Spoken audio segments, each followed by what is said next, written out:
हमारे साथ गोंडा के सांसद और जलवायु परिवर्तन के साथ वन मंत्री कीर्तिवर्धन सिंह हैं, जिससे कि सर आपके पास जलवायु परिवर्तन का विभाग है। अगर देखा जाए तो मार्च से लेकर के जुलाई तक प्रचंड गर्मी हुई, तो ग्लोबल वार्मिंग के लिए किस तरीके से आप विभाग काम कर रहा है?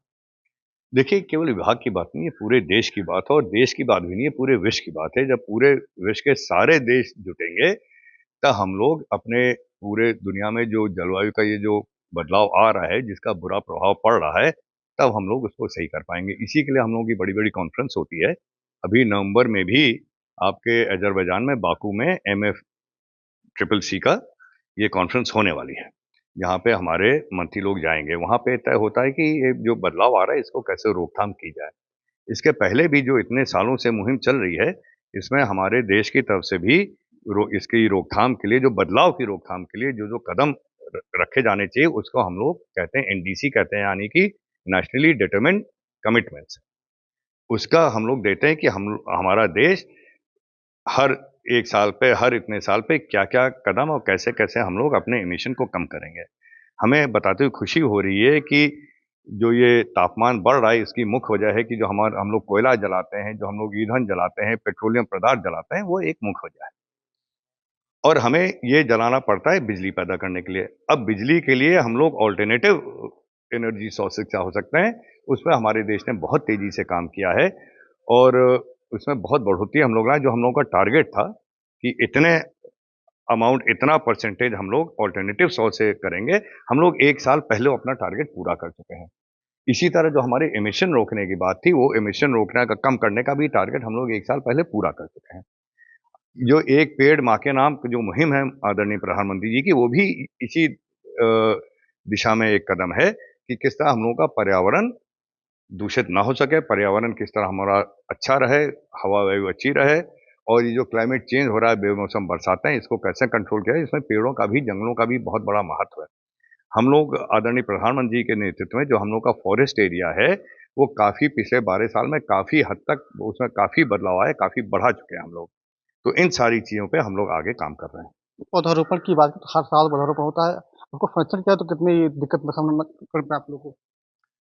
देखिए, संरक्षण तो सभी हम लोग सब मिलके करते हैं, जो पौधारोपण होता है और एक तो स्वाभाविक चीज़ है कि 100% तो नहीं बचाया जा सकता है, लेकिन हम लोग कायदे से संरक्षण करें तो ज़्यादा से ज़्यादा परसेंटेज में हम लोग बचा रहे हैं और करोड़ों की तादाद में हम लोग पौधारोपण कर चुके हैं और आगे ये हम लोगों की मुहिम ये चला करेगा। फिर वन्य जीव की बात करें तो पड़ोसी जो अपना जिला है, वहाँ पे लगातार भीड़ों का आतंक देखने को मिला। अब तेंदुआ आ गया तो क्या कमी है कि आखिर जो जानवर हैं वो गाँव की तरफ भाग रहे हैं? क्या इसमें देखिए, आपने बहुत सही पॉइंट उठाया है कि ये जानवर गाँव की तरफ क्यों भाग रहे हैं? क्या उनकी जंगल में उनका आहार कम हो गया है? क्या जंगल में उनको तकलीफ हो रही है? क्या बात क्या है? तो इसके लिए मैंने पहले भी कहा था, इसके लिए हम लोग हमारा डिपार्टमेंट पूरी तरह से जाँच कर रहा है। लेकिन तब तक जो ये भेड़िए जिनकी वजह से तमाम मासूम बच्चों की जान गई है, उनको हम लोग 5 भेड़िए पकड़ लिए गए हैं, उनको ज़ू में डाल दिया गया है। लेकिन इसकी बहुत गहराई से हम लोग को जाँच करने की भी ज़रूरत है कि जिसमें आगे आगे ऐसी घटना ना हो, इसका रोकथाम तभी हो सकेगा जब इसका हम लोग वास्तविक वजह क्या है इसको जान लेंगे और उस वजह पे जब हम लोग काम करेंगे तब ये घटनाएँ रुकेंगी। क्योंकि जंगल को आप फेंस, दीवार, तार से तो घेर नहीं सकते हैं और ये मैन एनिमल कॉन्फ्लिक्ट क अलग-अलग जगह पे अलग-अलग वजह से होता है। यहाँ पे भेड़ियों का क्यों एकदम से आतंक हो गया?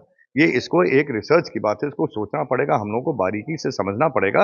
इस पर हमारे फॉरेस्ट विभाग के अधिकारी लगे हैं, नेचुरलिस्ट लगे हैं, जो वाइल्ड लाइफ एक्सपर्ट हैं वो भी लगे हैं, इस पे जाँच की जा रही है और तब तक जो ये भेड़िए वो तो खैर पकड़े गए हैं, लेकिन आइंदा ना हो इसका भी हमें सोच-विचार करना है। हरियाणा चुनाव की बात किया तो अरविंद केजरीवाल ने कहा है कि अगर हमारी सरकार बनेगी, जितना पुराना बकाया बिल है हम सब माफ़ कर देंगे। कहाँ से उनके पास पैसा आ गया? क्या प्लान उनके अंदर है? देखिए, ऐसे व्यक्तियों की हम बात नहीं करना चाहते जिन्होंने अपने कार्यकाल का बहुत सारा समय जेल में बिता दिया। एक समय था जब उनकी सरकार दिल्ली में थी, लेकिन हम लोग आपस में जनता में मज़ाक ये चलता था कि सरकार वहाँ के विधानसभा से नहीं चलती, सरकार तिहाड़ जेल से चलती क्योंकि इतनी बड़े संख्या में इनके सारे एमएलए तिहाड़ जेल में थे। इन लोगों ने यही कोशिश की थी गोवा के चुनाव में भी कि हम फ्री का ये करेंगे, फ्री का वो करेंगे। गोवा के लोग पढ़े-लिखे हैं, वो नहीं माने, उनको नहीं एक भी सीट नहीं मिली।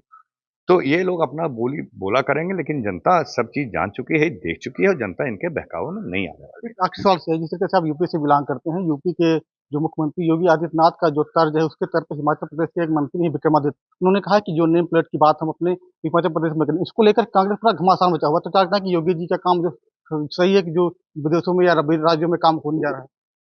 देखिए, ये अलग-अलग सरकार की, अलग-अलग प्रदेश की अपनी-अपनी पॉलिसी होती है, उनका अधिकार है कि अपने गवर्नमेंट उनकी सरकार है, हर प्रदेश की सरकार के अधिकार होते हैं, उसके अधिकार के जो वो पॉलिसी सही समझते हैं, वो लगाते हैं। उसमें कोई दिक्कत की बात नहीं, उसमें घमासान होने की कोई बात नहीं।